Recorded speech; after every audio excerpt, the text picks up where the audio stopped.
Nahuli kampo ang pagtangay ng flat screen TV. Mula sa isang bahay, ang suspect nakilala po ng biktima dahil dati na palang nakitira sa kanilang kapitbahay. Nakatutok si Cesar Apolinario, exclusive. Madaling araw nitong Biyernes Santo, makikita sa CCTV ang lalaking ito na kinilalang si Jonathan Cañeva. Palingalinga habang naglalakad sa isang kalye sa barangay Old Balara, Quezon City.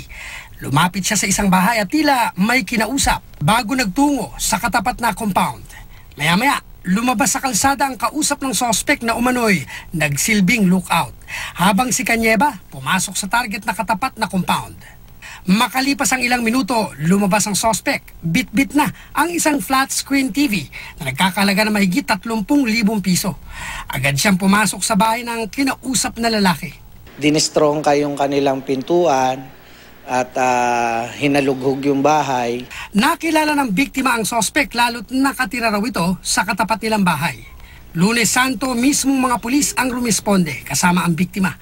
Wala raw ng may-ari ng bahay na nakita sa CCTV na kausap ni Cañeva. Pero may nagtimbring sa isa pang kaanak tumutuloy ang suspect. Pagdating sa lugar, wala rin doon si Cañeva. Hinalughog ang bahay pero walang nakitang TV.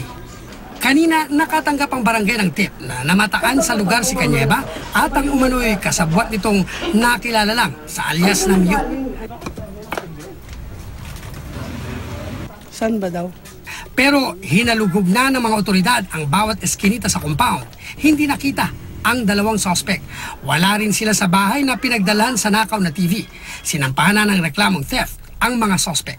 Cesar Apolinario, nakatutok, 24 oras.